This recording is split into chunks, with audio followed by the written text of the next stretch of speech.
Hello, ladies and gentlemen, this is Eddie Marcus again. Look, I got another thought I want to share with you. I thought about why we still can be victorious.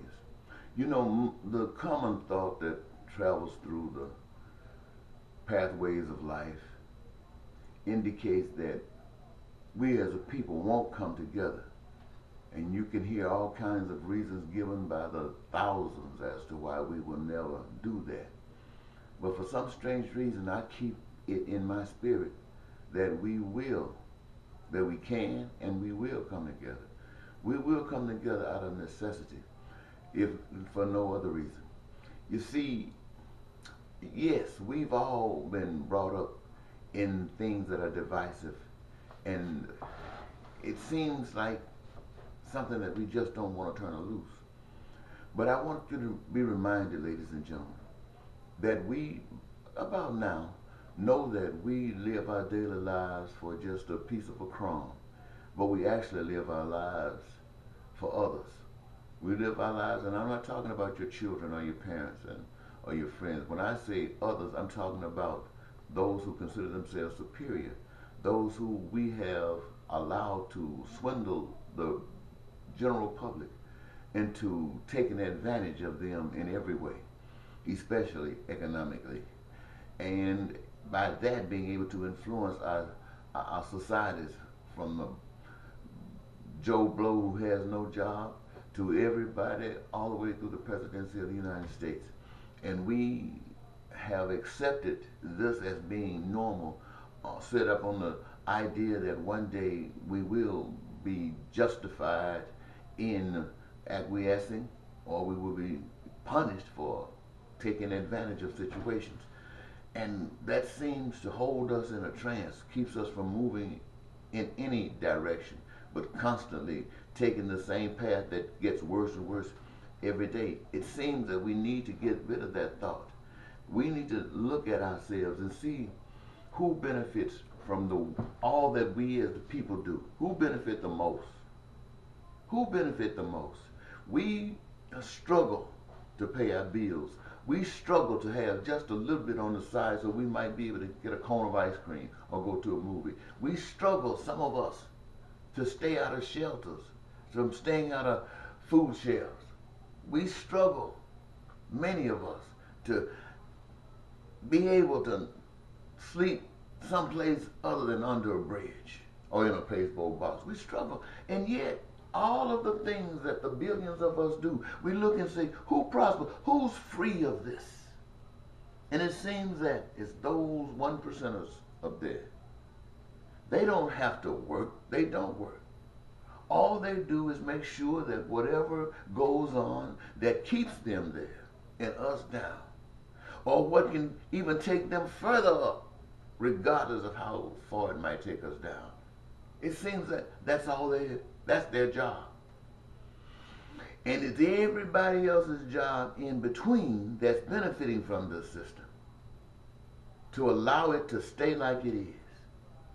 That's why it is always like it is. And I don't care what your pain and sufferings are. I don't care what your dreams and aspirations are. They will never, ever become real in our lives until we make a change in our minds. We must see it as it really is. And the truth of the matter, ladies and gentlemen, we must take our faith and trust out of those who have proven unworthy and put it in ourselves. Put it in ourselves. And we must understand that the difference between ourselves and what we are running from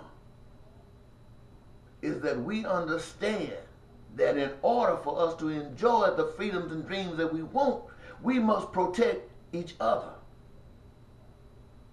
We must protect each other because we got a common benefit. We got a common outcome, and that is our dreams being real.